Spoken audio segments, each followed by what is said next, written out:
Hi there, and welcome to Plant CEO. In today's episode, I'd like to welcome Hailey Swartz and Jason Rosenbaum, the co-founders and co-CEOs of Actual Veggies. Hey, both, how you doing? Great. Thanks so much for Well, having us.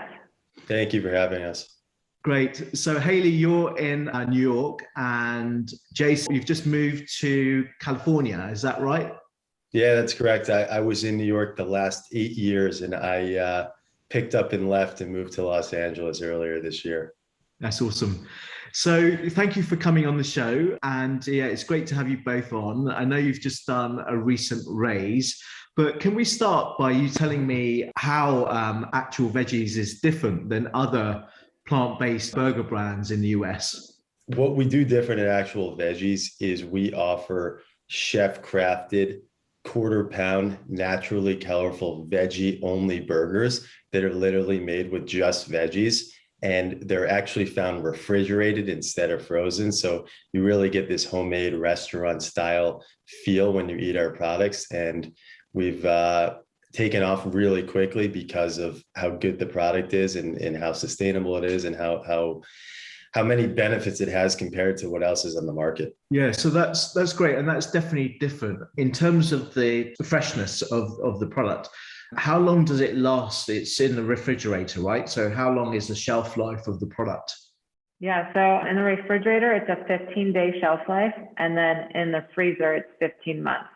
So while you find us in the refrigerator in the grocery store, it's actually, you can put it in the freezer if you don't use it right away, but hopefully you'll be eating it within 15 days. Yeah, great. So that's quite good. You can obviously freeze it. I guess that's pretty clear on your labeling, right? That you can freeze a product if you're suddenly, on the 10th day and maybe going away somewhere and don't want to waste the product. Exactly. So in terms of the actual freshness, do you include things like preservatives, or there's no preservatives as well inside your products?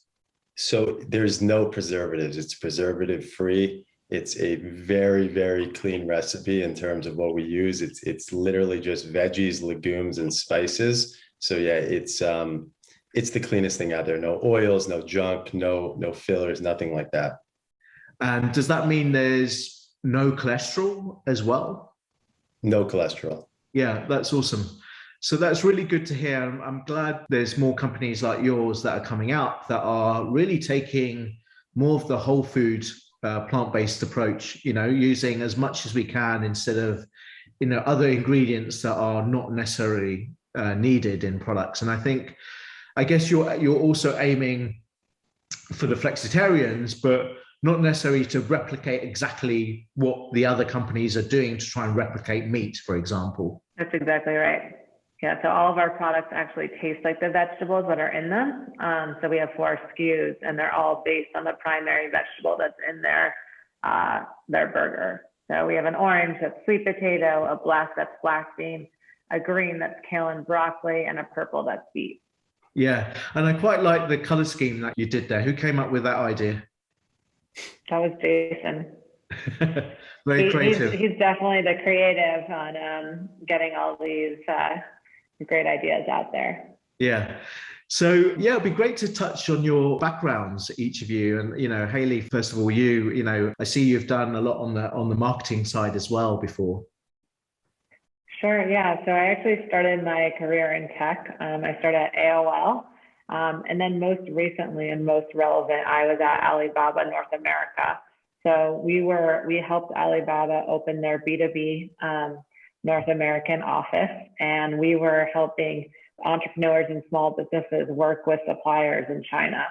All day I was talking to entrepreneurs, small businesses, and hearing how they had these great ideas and they just needed help to scale them and find sourcing partners. And I was really inspired by all of them. They all seemed to be having so much fun. And that's sort of when I got my itch to do something entrepreneurial. Nice. And yourself, Jason? Yeah, so I took a completely different path than Hailey, which is why we are able to balance each other out so well. So I never took the traditional work for a big company, try to work my way up type of route. I started my first, I guess you could call it serious company when I was 20 years old and still in college. And it was app development technology company that was kind of crazy at the time, and ran that company for about 5 years, then pivoted to a mattress company, which I ran for a few years as well. And then stopped eating meat and fell into actual veggies. And this was really the first, I guess you could call it, passion project merged with actually a good product and vision in terms of something that other people wanted besides just myself. So this was really a product that I was looking for in the market that didn't exist when I stopped eating meat. And because of that, every day is just fun, because I'm very passionate about this and just passionate about the people that we're working with and the problems that we're solving. But because of my experience and Hailey's very different, we really work well together. We look at things differently. And because of that, it's just taken off in such a positive way. Yeah. And when did you actually stop eating meat yourself? I stopped eating meat November of 2019. Okay. And do you remember the trigger point for you? Like what actually happened, why you decided to stop? Yeah, genetically, I've always had high cholesterol. It runs in my family, and my grandfather had heart issues. And so it was something I always knew that I had to kind of take control of, and always try different things in terms of just eating healthy, working out, cutting certain things out of my diet, and nothing ever worked. And I wasn't overweight or someone that looked like would have high cholesterol, just something genetically. And then I started kind of reading about the benefits of cutting out meat, which at the time I thought was crazy because I was a big meat eater. And then kind of topped with that, a few of my close friends watched the documentary, The Game Changers, told me about it. They stopped eating meat. I stopped eating meat. It made it a little easier to be able to do it with friends and to have like that support base. And that's what I did. I stopped eating meat, and about 4 months into it, my cholesterol completely went down. So it was something that it really worked. And then it turned into a whole, I guess you call it business, but it's more what we're doing is just like a lifestyle. This is, actual veggies kind of took over our life. So cutting out meat was the biggest change in my life ever for many reasons. Yeah. So there's definitely it's definitely a point of like eating processed red meat, for example, increases your chance of getting heart disease by over 20%. So like, 1 in 5, it's very, very high. And, that it's definitely good that you've cut it down with the, just the animal protein is just not good for your arteries. Right. And yourself, Hailey, have you decided to also go plant-based? I do eat meat still, occasionally. But what's great and what's really important to me is how many more vegetables I'm eating. Like, it's a little embarrassing. Like, there's some weeks where I have I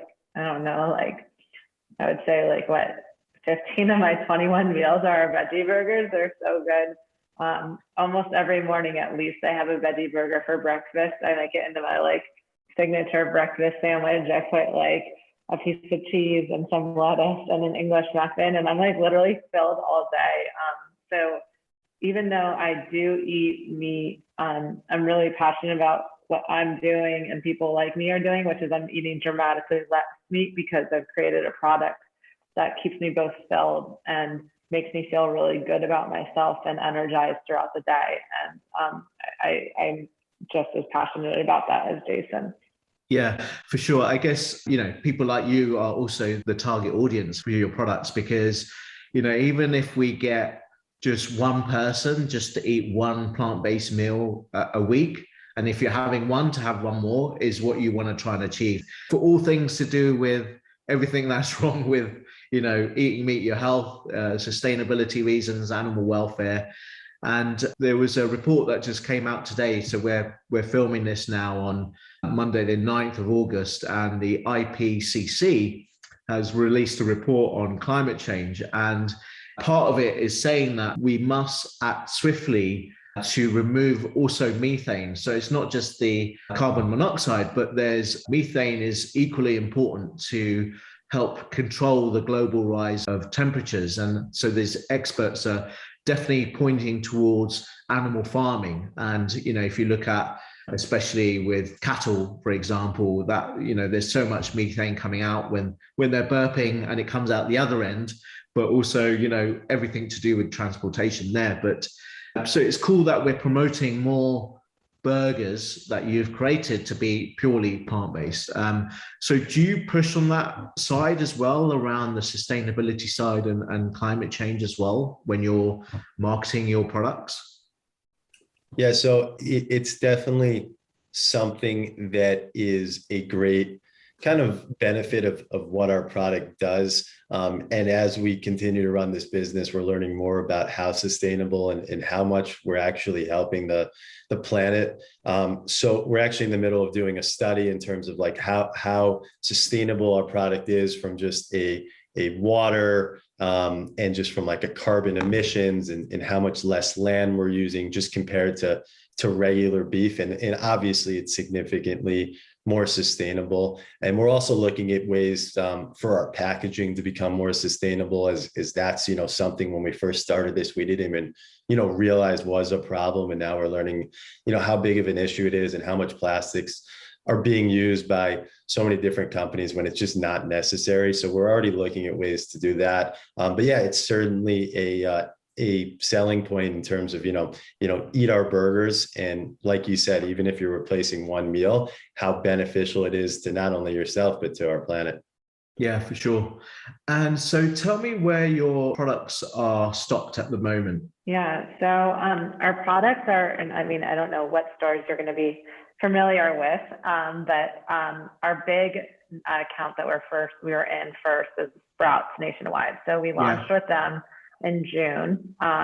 So we're in all 370 stores. We're getting great feedback from customers and from their buyers and store managers that people are just really loving them. They're found, like I said, not in the freezer, but in the deli. So we're in the place that people are looking for fresh product and able to find something that they can cook up immediately. And then a key integral partner and strategy of our first year has been working with a lot of the online retailers who are the right consumer, who are looking for convenient, healthy, and environmentally friendly options. So we're working with Hungry Root, who was our first partner, and then Imperfect Foods, Fresh Direct, and Sunbasket as of this week, and just continuing to work with a lot of these online retailers. And then as we grow into the rest of the year, we can't really say some of the partners, but we have some really exciting new partners coming on as we just grow our expansion nationwide. Yeah, that's awesome. Yeah, so definitely heard of a lot of those retailers, and especially Sprouts Organic. I think they're pretty cool actually as a company. I think, is it No Evil Foods? They're also listed with them. And do you come across them at all? Yeah, I believe No Evil Foods is also in Sprouts, but yeah, they're a phenomenal company as well, and they're doing great things. Yeah, and it's quite cool that you're looking at the packaging side as well, because obviously you want to, especially with your products, you kind of want to see to some degree, when you're buying food products, the actual item, but that means that there's a plastic film or high-res photos. But I know No Evil Foods, they've done a few things on that side to make the packaging a bit more simpler. But yeah, it'd be great to see, what you come up with on that side. And with Sunbasket, especially, that's the delivery service, right? Where you can have a weekly meal kit being delivered to you. That's the model of both of Sunbasket and Perfect Foods, Hungry Root. You're right. So all of those are really, they're helping curate what goes in your grocery cart, and then also they give you the option to switch things out. And it's really fun because what we get to see is our consumers deciding what to put our burgers with, both following the recipes of these partners and then also their own creative things. And to be honest, that's one of my highlights, is looking at these wonderful communities and seeing, oh, they placed our burger in a taco, or they placed our burger on a pasta or a salad, and just these really creative ways to put the burgers and the cool other brands they're pairing them with, whether it's a truff sauce or something like that. It's really fun. Yeah, totally. So I guess that pairing is good learning for you as well. Like, do you think you'll come up with, other than the burger side, other sorts of categories of products? Yeah. So Yeah, I'm gonna let Jason. Yeah, Jason, go ahead. yeah, this is I have to say one thing. I'm gonna interrupt Jason. I get so mad because every single day that Jason's coming up with, he sort of, I hate to give him too much credit, but he comes up with these amazing ideas almost every day of where we can take the brand. And I'm always like, focus, focus, focus. But he has some great ideas, and I'll let him take them. Yeah, I think the fun part, at least for me, or one of the many fun parts for me, is coming up with new products. We've been working on the 4 burgers that we launched for 18 months now. So like, to us, we've been looking at them every single day, and like, I'm ready for something new. Like let's go something new right away. So something we're working on is expanding our 4 burgers. So right now we're using very common vegetation: kale, broccoli, sweet potato, beets, and black beans. So we're really starting to look at some seasonal vegetation that we are going to build burgers around, and have kind of like a summer burger that's around different summer squash and corn, have a truffle burger that's around different types of, seasonal black truffles, and then kind of looking at burgers like that, which is just really exciting because, one, they taste really amazing. We've already worked on some of them. We're just figuring out when to release them. And then it just kind of builds what we're doing. So like, we're not pigeonholed to one burger. We are going to continuously come out with new fun burgers. So beyond that, we really don't look at ourselves as a burger company. We know we went to market as a burger company, but we think we can be and will be so much more in terms of just offering fresher, healthier, vegetable forward or vegetable only snacks and meals. So beyond burgers, we're working on buns where we're incorporating vegetables into the bun, so the buns actually look naturally colorful. So that's something that's really fun, just as an extension and just a great product.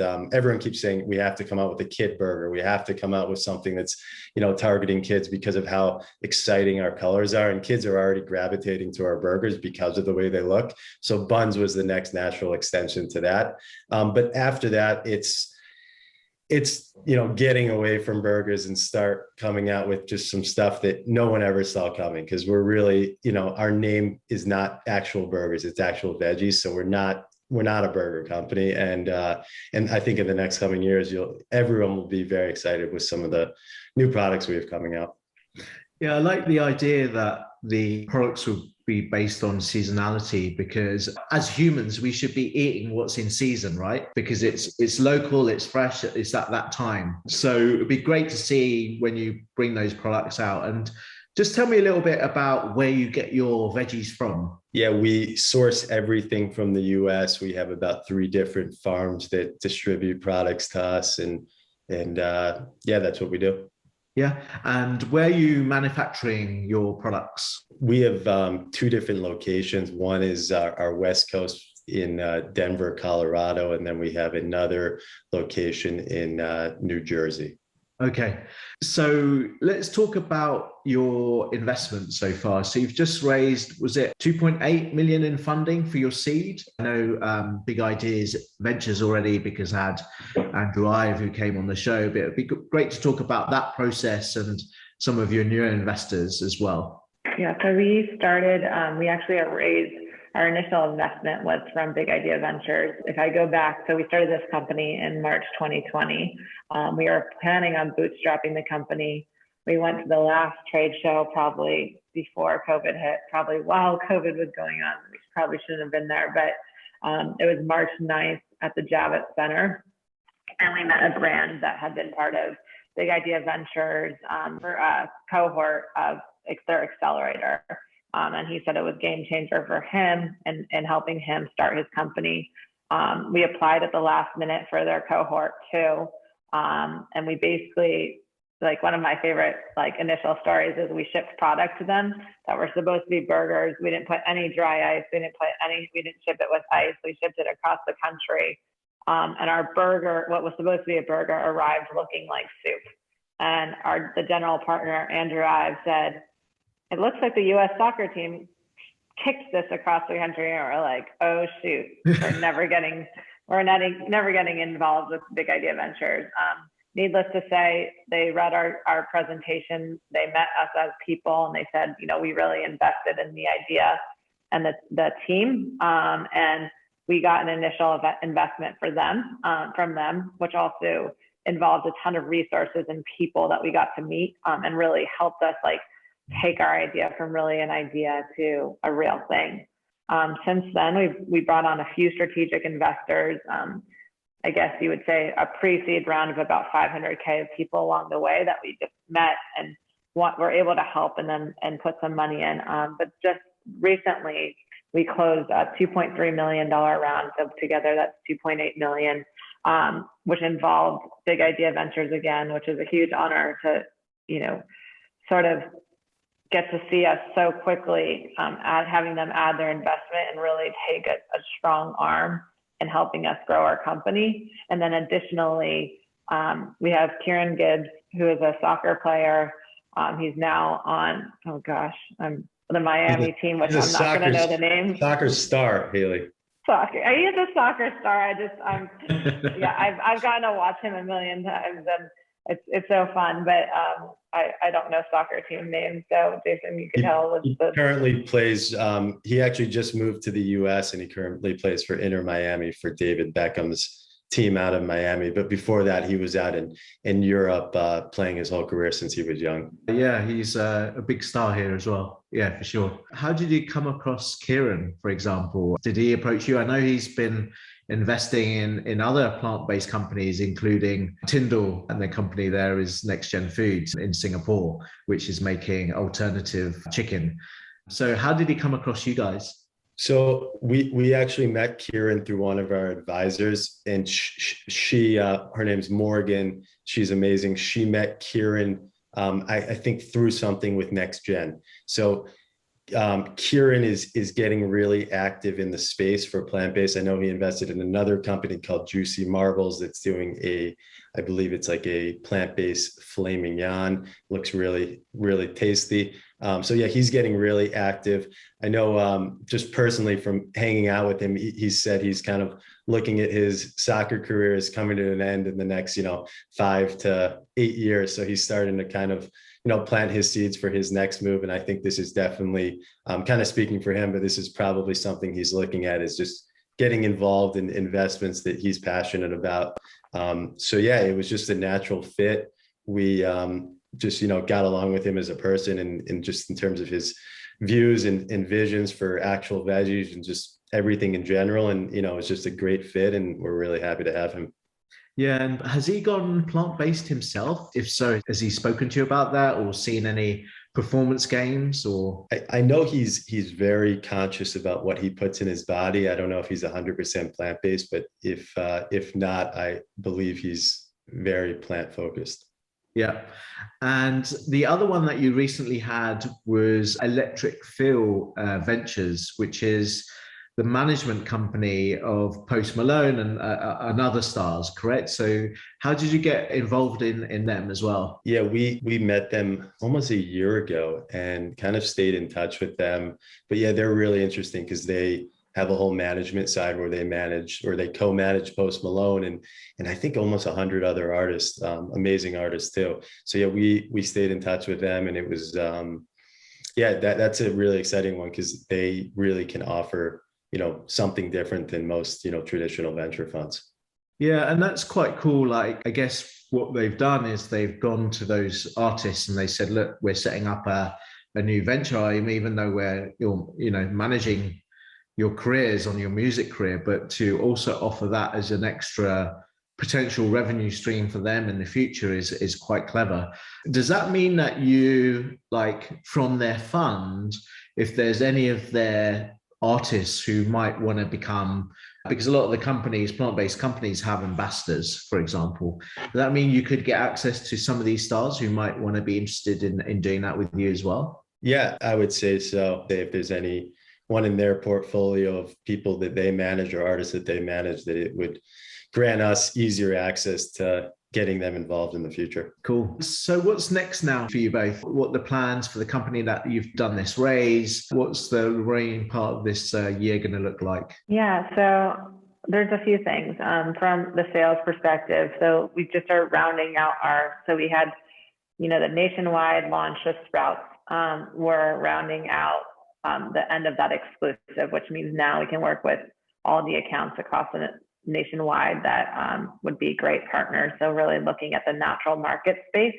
And then, the other thing is, as we continue to work with online retailers, we're also going to be looking at food service as well. So starting to think of what restaurants it makes sense to partner with, which other food service avenues that make sense. And then I guess from a product perspective, I'll let Jason take it. Yeah, I mean, it's just continuing to build our products. Something that we do have coming out that we didn't touch on is we're working on a breakfast burger that's really targeted towards breakfast, kind of inspired by Hailey, because she's eating her burgers every day for breakfast, but they're not really breakfast based. I mean, they obviously can be, you can eat whatever you want, but we're really developing a burger that's focused around breakfast. So it has fruit in it. It has veggies in it. It has different seeds in it. It has blue spirulina powder. It has some really cool, exciting ingredients that are just healthy. And it really kind of has this like sweet and savory taste. I'm not a big pancake or waffle eater, but I ate this burger the other day and put maple syrup on it, something that I also don't ever eat. And it was incredible. And we're really excited to come out with that, because we think it could just be a category disruptor in the breakfast section. So we really envision this as a product to put next to waffles or pancakes, or even put in the middle of two waffles, something that I did the other day. But it just tastes great. It looks great. It's really healthy, and there's really nothing out there like it. So we think that's a great one to partner with a coffee chain, and have it, just kind of there in different restaurants or coffee breakfast style chains. So that's going to be a fun one. We hope there's a little bit of education curve with that one. So we have to kind of slowly figure out how we're going to launch that and make sure that the public understands what it is. Yeah, totally. Yeah. When I spoke with Josh Tretrick from Eat Just, it was also like trying to have the eggs products, the folded eggs, for example, any time of the day, not just for the morning. So, but you can see how those coffee chains where people coming in, they actually want to grab something quite quick. So yeah, that sounds quite exciting. And especially the way that you're adding all those other elements, and you can make it a sweet option as well. Exactly. Yeah. So great. Thank you so much, both of you, for coming on the show. It was a pleasure to meet you both, and wish you the best of luck for the rest of the year, and see how things go with your company. It's awesome. Thank you so much. This was a lot of fun. Yeah, thank you for having us. This was a great way to start the week. Okay, awesome. Thanks a lot, and see you soon. All right, take care. Bye.